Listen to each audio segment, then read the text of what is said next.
হরে কৃষ্ণ। এবছর পুরুষোত্তম মাস, অধিক মাস, কেউ বলে মল মাস শুরু হচ্ছে এই মাস থেকে। অনেকে জানতে চেয়েছেন এই পুরুষোত্তম মাস কিভাবে পালন করব, কি করা উচিত কি করা উচিত নয়, বিস্তারিত। তো শুরু করছি আজকে, সেজন্য একটা ভিডিও বানিয়ে আপনাদের কাছে পাঠাচ্ছি। পুরুষোত্তম মাস ব্রত পালনে আপনাদের সুবিধা হবে। গোবর্ধন ধরং বন্দে গোপাল গোপরূপিণম গোকুল সৎসবে মিশানম গোবিন্দম গোপিকা প্রিয়ম। নমো বিষ্ণুপাদায় কৃষ্ণ পৃষ্ঠায় ভূতলে শ্রীমতে ভক্তি বেদান্ত স্বামী নীতি নামিনে। নমস্তে সারস্বতী দেবে গৌরবাणी প্রচারিণে निर्विशेष शून्यवादी पाश्चात्य देशतारिणे। जय श्री कृष्ण चैतन्य प्रभु नित्यानंद श्री अद्वैत गदाधर श्रीवासदि श्री गौर भक्तबिंद। हरे कृष्णा कृष्णा कृष्णा हरे हरे, हरे राम राम राम हरे हरे। प्रति बछर মাস গণনা বা দিন গণনার ক্ষেত্রে কিছু হেরফের হয়। দুই ভাবে মাস গণনা হয়, একটা হচ্ছে চান্দ্র মাস আর একটা হচ্ছে সৌর মাস। চন্দ্র মাসের গণনা পূর্ণিমাতে শেষ, যেরকম বৈশাখী পূর্ণিমা চলে গেছে, নরসিংহ চতুর্দশীর পর দিন বৈশাখ মাস শেষ হয়ে গেছে, কিন্তু সৌর গণনায় এখনো বৈশাখ মাস আছে। সৌর গণনায় মাস গণনা হয় সংক্রান্তির পর থেকে, যেরকম বৈশাখ সংক্রান্তি হবে তারপরে জ্যৈষ্ঠ মাস শুরু হবে, এটাকে বলে সূর্য গণনা। আর চন্দ্র গণনা অনুযায়ী পূর্ণিমাতে মাস শেষ, পরের দিন থেকে নতুন মাস শুরু। এভাবে দুটো চন্দ্র গণনা সৌর গণনাকে ব্যালেন্স করতে গিয়ে প্রায় 10, 11, 12 দিন বেরিয়ে আসে সারা বছরে। তাহলে 3 বছরের মাথায় একটা মাস বেরোবে, যেটাকে বলে মল মাস। সাধারণত কর্মকাণ্ডী লোকেরা একে মল মাস বলে এই কারণে যে সব মাসে কিছু না কিছু তিথি পর্ব রয়েছে। বৈশাখ মাসে তুলসীতে জল দান, অক্ষয় তৃতীয়া, অনেক কিছু। জ্যৈষ্ঠ মাসে আসবে স্নান পূর্ণিমা, আষাঢ় মাসে আসবে রথযাত্রা, শ্রাবণে ঝুলন, তারপরে আসবে আপনার জন্মাষ্টমী, রাধাষ্টমী, কার্তিক, পরপর চলতে থাকে। তাহলে প্রত্যেক মাস সারা বছরের উৎসব অনুষ্ঠানগুলো ভাগ করে নিয়েছে। তাহলে এই যে একটা মাস বেরিয়ে আসে, এর জন্য তো কোনো কিছু নেই, সেই জন্য আর কি মল মাস বা পরিত্যক্ত মাস। এই মাসে কোনো কিছু করা যায় না ওরা বলে। সেইভাবে সেই মল মাস দেখেন, গঙ্গা যেরকম জল তার মূর্তি আছে, সূর্য একটা অগ্নিপিণ্ড তার মূর্তি আছে, বায়ু দেবতার মূর্তি আছে, সেরকম মাসেরও অধিদেবতা আছে। তখন মল মাস তিনি ভগবান কৃষ্ণের কাছে গিয়ে কাঁদোমাদো হয়ে বললেন, প্রভু আমার সময়তে বা আমার মাসে কোনো তিথি অনুষ্ঠান নেই, আমি কি করে থাকবো? সমস্ত লোক আমাকে পরিত্যাগ করবে। অত্যন্ত দুঃখ কাতর হৃদয়ে ভগবানের কাছে নিবেদন করতে ভগবান তার প্রতি প্রসন্ন হয়ে বললেন, সে কি গো, তোমার মাসটাকে সব মাসের থেকে বেশি প্রসিদ্ধ করব। তোমার মাস আমার নামে প্রসিদ্ধ হবে, আমার নাম পুরুষোত্তম, তাই এই মাসের নাম বৈষ্ণব জগতে প্রসিদ্ধ হবে পুরুষোত্তম মাস। আমার নিজের নাম রাখলাম। এমনকি 12 মাসের ভিতরে 3টে মাস গুরুত্বপূর্ণ, বৈশাখ মাস, মাঘ মাস, কার্তিক মাস। কিন্তু এই 3 মাসের ভিতরে কার্তিক মাস শ্রেষ্ঠ, কিন্তু পুরুষোত্তম মাস কার্তিক থেকেও শ্রেষ্ঠ। কার্তিক মাসে শাস্ত্রে বলা হয়েছে কেবল ভগবানকে দীপ দেখালেই ভগবান প্রেম পর্যন্ত দিয়ে দেবে।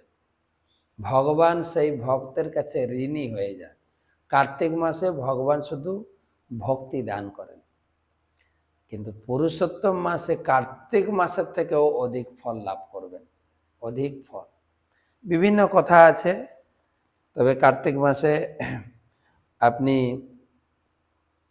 কি করবেন কি করবেন না সেটা আমি সংক্ষেপে একটু বলে দিই। তারপরে এই মাসের আমার ক্লাসের ভিতরে মাঝে মাঝে কিছু কার্তিক মাসের বা এই পুরুষোত্তম মাসের মহিমা বলবো। এই ভিডিওটা আমি বেশি বড় করতে চাইছি না। কি করবেন আর শুরু হচ্ছে কবে? সাধারণত আমাদের ক্যালেন্ডারে 17ই মে থেকে 15 জুন এই 1 মাস পুরুষোত্তম ব্রত। তা আপনি সংকল্প করতে পারেন আগের দিন, মানে 17 তারিখের আগের দিন রাতে অথবা পরের দিন, যে বিষ্ণু ওম তৎসদ্য, যদি পরের দিন করেন পুরুষোত্তম মাস শুরু হচ্ছে, পুরুষোত্তম মাসে প্রথম পাদে হ্যাঁ নাম গোত্র বলবেন, শ্রীকৃষ্ণ প্রীতিকাম অহম পুরুষোত্তম মাসম করিষ্যে। প্রতিদিন কি বলে এই সংকল্প করে আপনি রাধারানীর কাছে, সখীবৃন্দের কাছে, মহাপ্রভুর কাছে প্রার্থনা করবেন যেন আমি ব্রতটা ভালো করে করতে পারি। কি করবেন বলা হয়েছে? প্রতিদিন ব্রহ্ম মুহূর্তে স্নান করবেন। যারা আমরা তো করি, ব্রহ্ম মুহূর্ত সূর্যোদয় আগে 1 ঘন্টা 36 মিনিট আগে, এর মাঝখানে সূর্যোদয় যদি আপনার এখন কত 4:30 পৌনে 5টায় হয়ে যায়, জানি না, টাইমটা দেখে নেবে। ধরুন আপনার 3:30 থেকে বা 3টা থেকে ব্রহ্ম মুহূর্ত শুরু হয়ে যায়, আপনি ঠিক সূর্যোদয়ের আগে আপনি স্নান করবেন, মঙ্গল আরতি করবেন। তারপরে প্রতিদিন নির্দিষ্ট সংখ্যা জপ, 16 মালা তো আমরা যারা দীক্ষিত করছি নির্দিষ্ট সংখ্যক, তবে বলা হয়েছে 33 সংখ্যাটা খুব পবিত্র। আপনি প্রতিদিন 33 মালা জপ করতে পারেন, অথবা পারতপক্ষে 16 মালা তো করি, 18, 20, 25, 33 মালাও জপ করতে পারেন। সব 33 সংখ্যা, 33 বার দণ্ডবত প্রণাম, 33 বার দীপদান, এটা আপনি প্রতিদিন একটা একটা করলেও মাসের শেষে 33 হয়ে যায়। 33টা গীতা দান করতে পারেন, একটা একটা করে 33টা গীতা। আর প্রতিদিন যদি একটা করে ফল ভগবানকে নিবেদন করেন, 33টা রকমারি ফল, 33টা রকমারি ফুল সারা মাসে দিতে পারেন। এরকম আপনার সাধ্য মতো আপনি ব্রত করবেন। আর প্রতিদিন চৌরাগ্র গণ্য অষ্টকম পাঠ করতে পারেন। প্রতিটি আমাদের ইস্কনের গানের বইতে আছে বা নেটেও পেয়ে যাবেন, অথবা জগন্নাথ ষ্টকম। আর সন্ধ্যায় দীপ দান করতে পারেন, যেরকম কার্তিক মাসের দীপ দান, সন্ধ্যায় দীপ দান করতে পারেন। সেই নিয়ে আপনারা এবার আমি মাটির প্রদীপ দান করব না তুলসী কাঠে দান করব, তা আমি বলবো মাটির প্রদীপ হতে পারে। মাটির প্রদীপ মানে একবার ব্যবহার হয়। আর যদি আপনার বাড়িতে পিতলের প্রদীপ থাকে সেটা দিয়ে করেন, ধুয়ে পরের দিন আবার করবেন, সলতেটা চেঞ্জ হবে। প্রতিদিন সন্ধ্যায় দীপদান চৌর্যাষ্টকমে করতে পারেন, বা আমাদের মন্দিরে রাধা কৃষ্ণের একটা গান গাওয়া হয়, ওটাও করতে পারেন। আর শ্রীমদ্ ভাগবত পাঠ, গীতার 15 অধ্যায়টা পাঠ করবেন, পুরুষোত্তম যোগ 15 অধ্যায় পাঠ করবেন। আর অনেকে খাওয়া দাওয়ার ব্যাপারেও অনেকটা ত্যাগ করেন, অনেকে সারা মাস হবিষান্ন খান, কিন্তু আপনার পক্ষে খাওয়া দাওয়ার ব্যাপারটা আপনার পক্ষে যেটা সুবিধা, আপনার প্রতি ডাক্তারের যে নির্দেশাবলী ঠিক রেখে করেন। কারো পারতপক্ষে আপনি হবিষান্ন খেতে পারেন, ফল খেয়ে থাকতে পারেন, আর না হলে নর্মাল খান। এই জিনিসগুলো বর্ধিত করুন। পুরুষোত্তম যোগ পাঠ করবেন, প্রতিদিন একটা করে নতুন নতুন ফুল ভগবানকে নিবেদন করবেন, একটা করে ফল, আর পারলে একটা করে গীতা, অথবা সারা মাসে আপনি 4-5টা গীতা দান করতে পারেন, আপনার আপনার সুবিধা মতো। কিছু কিছু জিনিস নিষেধ করা আছে: পরান্ন ভোজন, পরদ্রোহ, পরদ্বার গমন পরিত্যাগ। তারপরে পুরুষোত্তম মাসে দেবতা, বেদ, গুরু, গোব্রতী, স্ত্রীলোকে রাজা এবং মহাজনদের নিন্দা পরিত্যাগ, ব্রহ্মচর্য ব্রত।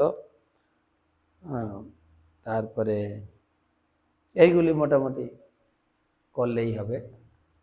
আমার গুরু মহারাজ বলেন যে ভগবান ছাড় দিয়েছেন, যেরকম দোকানে চৈত্র সেল, পূজার সেল আছে না, তাই এই জগতে মানুষের কষ্টময় জীবন থেকে, দুঃখময় জীবন থেকে উদ্ধারের জন্য ধর্মের পন্থা রয়েছে। কিন্তু এই ধর্মের পন্থার ভিতরে ছাড় একটা তো হচ্ছে নিয়মিত প্রতিদিন 16 মালা জপ, প্রসাদ গ্রহণ, এটা তো আছেই, আমরা নিয়মিত করি। কিন্তু কিছু লোক কিছুই করে না, তাদের গুরুমাজ বলেন সেই সমস্ত লোকদেরকে ধর্মর পথে আনার জন্য নতুন নতুন টিপস, নতুন নতুন উৎসাহ, মাহাত্ম্য বলে এই পুরুষোত্তম মাসে এইগুলো করা খুব গুরুত্বপূর্ণ। যদিও বাইরের জগতে মল মাস, আমি শুরুতে বলেছি, তারা কোনো কিছু ধর্মীয় অনুষ্ঠান করেন না, গৃহপ্রবেশ, অন্নপ্রাশন, শ্রাদ্ধ, শান্তি, এগুলো কোনো কিছু হয় না, বিবাহ। সেই জন্য এখন বিবাহের হিড়িক চলছে, প্রতিদিন 3-4টে বিয়েতে অংশগ্রহণ করছি। তো গুরু মহারাজের হয়ে গুরু মহারাজ আশীর্বাদ পাঠাচ্ছেন, যাচ্ছি। তো যেটা বলছিলাম, কৌতুক করে বলছিলাম, পুরুষোত্তম মাসে বিয়ে করা যাবে না, ভালোবাসতে পারেন, ওটা রেস্ট্রিকশন নেই।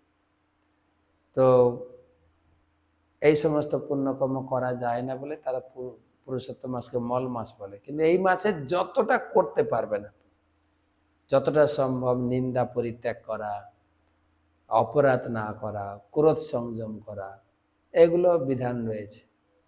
খাওয়া দাওয়া যদি আপনার সুবিধা হয় কিছু ত্যাগ করবেন, না হলে জোর করে কিছু করেন না।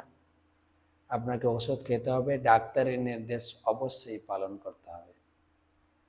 তো গুরুমাজ বলছিলেন যে এই লোককে ধর্মের পথে আকর্ষণ করার জন্য কিছু ছাড় আছে। কার্তিক মাসে দীপদান করলে ভগবান প্রসন্ন হবে, বৈশাখ মাসে জল দান করলে, মাঘ মাসে স্নান করলে, এই পুরুষোত্তম মাসও সেই রকম যতটা আপনি করতে পারবেন, আর যতগুলো যেগুলো ভক্তির বিরোধী ত্যাগ করবেন, অপরাধ না করা, কারো নিন্দা না করা, ইন্দ্রিয় সংযম, বাক্য সংযম, হ্যাঁ, তারপর কি বলে ভজনের সংযম, ভজন বাড়ান যতটুকু সম্ভব, বেশি করে নাম জপ, গীতার 15 অধ্যায় পাঠ এবং 33 সংখ্যক ফল ফুল দান করা, 33 সংখ্যক গীতা দান করা, 33 বার প্রণাম, দণ্ডবোধ প্রণাম, বা আমি 33 মালা করে জপ করব, এগুলোর উপর একটু বেশি জোর দেবেন, যাতে আমরা পুরুষোত্তম মাস ভালো করে পালন করতে পারি। সব কিছুর মূল নীতি হচ্ছে, যেটা পুরাণে বলা হয়েছে, সততং স্মর্তব্য বিষ্ণুম বিস্মর্তম্র না জাত উচিত। সবসময় ভগবানকে মনে রাখার চেষ্টা কর, সেটাই হচ্ছে পুরুষোত্তম মাসের উদ্দেশ্য। সবসময় ভগবানের নাম, সে জপ করে হোক, গীতা পড়ে হোক, কাউকে কৃষ্ণ কথা বলে হোক, গীতা দান করে হোক, আমি যা করবো, দণ্ডবোধ করে হোক, ভগবানকে প্রতিদিন আরতি করা, যেভাবেই হোক সব সময় কৃষ্ণকে মনে রাখা, কৃষ্ণকে কোনো অবস্থায় ভুলে না যাওয়া। স্মর্তব্য জাত উচিত, সততং স্মর্তব্য বিষ্ণু বিস্মর্তব্য ন জাত উচিত। সবসময় কৃষ্ণকে মনে রাখো, কখনো তাকে ভুলে যাও না। সর্বে বিধি নিষেধাস, সমস্ত বিধি নিষেধ নিয়ম ব্রতের এটা হচ্ছে মূল জিনিস, এতে কিং করা। বাকি বিধি যদি সবসময় ভগবানকে মনে রাখা, কখনো কৃষ্ণকে ভুলে না যাওয়া, এটা হচ্ছে মূলনীতি। বাকি সব খাওয়া দাওয়া, এটা ওটা, এগুলো সেই নীতির দাস দাসী। তো ভগবানের কাছে প্রার্থনা করি, রাধারানীর কাছে প্রার্থনা করি, সকলে ভালো করে পুরুষোত্তম ব্রত পালন করুন, গুরু বৈষ্ণবের সেবা করুন। ব্রতের শেষে আপনি বৈষ্ণবকে ডেকে বা ব্রাহ্মণকে ডেকে বাড়িতে ভোজন দিয়ে তাদের আশীর্বাদ নিয়ে কমপ্লিট করুন ব্রত। পাশে নদ নদী থাকলে প্রতিদিন স্নান করুন, বা যতটুকু সম্ভব ততটুকু স্নান করুন, যেটা আপনার পক্ষে সম্ভব। পারিবারিক সব কাজ, পারিবারিক সব দায় দায়িত্ব, অফিসের দায় দায়িত্ব, কর্তব্য, সামাজিক কর্তব্য সব কিছু ঠিক রেখে আমরা এই মাসটাকে যতটা সম্ভব কৃষ্ণের উদ্দেশ্যে অর্পণ করব, একটু সময় যেন নষ্ট না করি। সবাই ভালো থাকুন, পুরুষোত্তম মাসের কৃপা লাভ করুন। অধিক অধিক ভক্তের কাছে এই ভিডিও পাঠিয়ে দিন, সবাই পুরুষোত্তম ব্রত লাভের সুযোগটা নিক। হরে কৃষ্ণ।